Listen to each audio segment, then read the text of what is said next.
Alors, on parle de financement de projets portés par les femmes, enjeux et défis. C'est aussi important. Il y a des sujets comme ça qui ont été abordés depuis le 8 mars. Selon vous, quels sont les enjeux de l'entrepreneuriat féminin aujourd'hui? Les enjeux de l'entrepreneuriat féminin sont de deux ordres principalement. OK. Il y a les enjeux sociaux. Les femmes font face à des pratiques, des actions discriminantes. Oui. Elles ne sont pas considérées au même niveau que leur père masculin. Elles se retrouvent aussi face à des jugements et des problèmes socio-culturels. Donc ça, ce sont les enjeux sociaux de l'entrepreneuriat féminin. Ces enjeux sociaux induisent indubitablement les enjeux financiers. C'est-à-dire que les femmes se retrouvent souvent les moins bien financées dans la chaîne de valeur du financement. Elles se retrouvent avec des entreprises qui ont des trésoreries un peu défaillantes, non pas parce qu'elles ne sont pas performantes, mais à cause justement de ce que pense la communauté, la société, de la femme qui entreprend. Donc, deux enjeux sociaux, financiers, qui souvent sont dramatiques pour les femmes et pour l'entrepreneuriat féminin. On imagine que vous les rencontrez nombreuses au quotidien. Qu'est-ce qu'elles vous disent? Quels sont ces projets-là que généralement les femmes viennent vous présenter? Ce qu'il faut savoir, c'est que les gens ont tendance à penser que les femmes n'entreprennent pas beaucoup. Oui. La plupart du temps, elles sont beaucoup dans l'informel. Et la plupart du temps, dans la majorité des cas, ce sont des projets qui sont liés au commerce. Il y a à côté de cela des femmes formées qui sont aussi dans les projets beaucoup plus formels, dans des entreprises formelles, qui ont des projets industriels, qui ont des projets de services, mais qui se retrouvent, comme je l'ai dit, victimes de leurs conditions de femmes.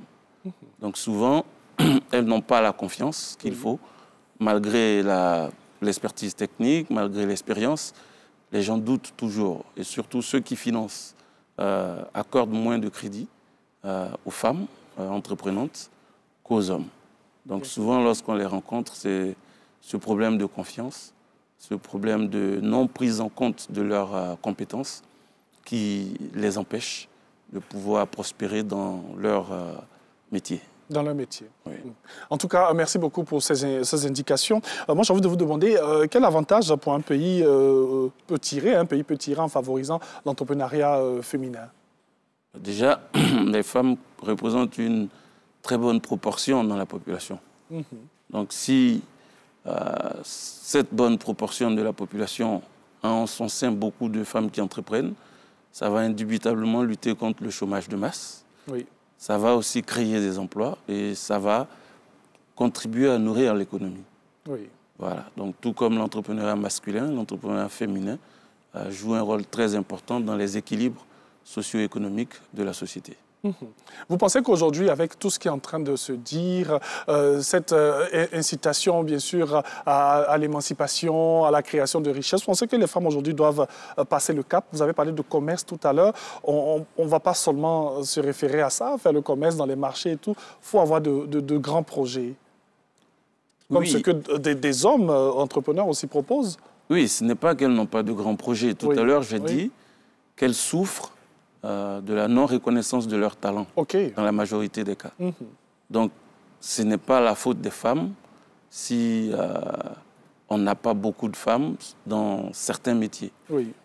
Ce qu'il faut, c'est informer, sensibiliser, former et agir.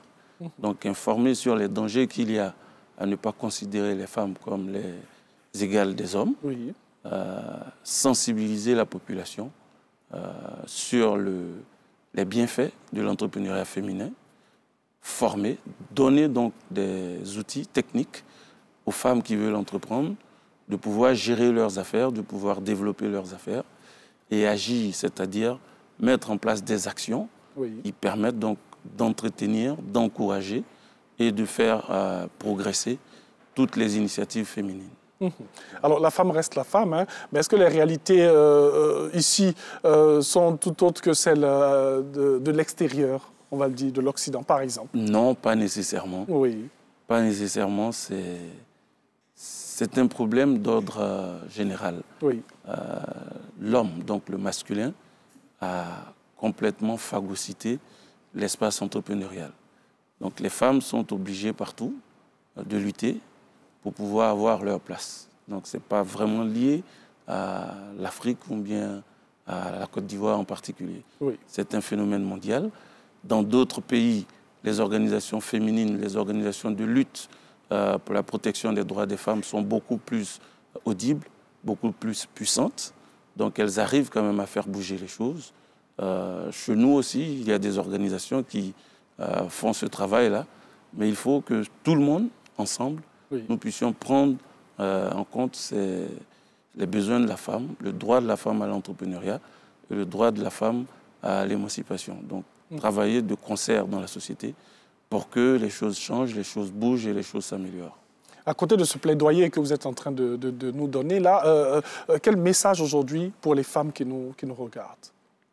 Pour les femmes qui nous regardent, ce qu'on peut leur dire, c'est qu'il n'y a pas à baisser les bras. Il y a des initiatives, il y a des colloques qui s'organisent, il y a des initiatives qui ont pour objet, par exemple, de permettre la meilleure prise en compte des besoins de la femme. Oui. Par exemple, le salon que j'organise, le salon du capital investissement et du capital privé, où on a mis la femme au centre même de ce salon-là avec un panel, des rendez-vous business B2B avec les investisseurs, pour que ces femmes-là qui ont des projets puissent vraiment être vues, être prises en compte. Donc il y a beaucoup d'initiatives, oui, il faut qu'elles s'informent, il faut aussi qu'elles se rapprochent des gens qui organisent ces initiatives-là, oui, pour pouvoir bénéficier, parce qu'il y a d'autres moyens alternatifs de financement qui sont beaucoup plus proches de leur métier, de leurs activités, et qui comprennent plus les risques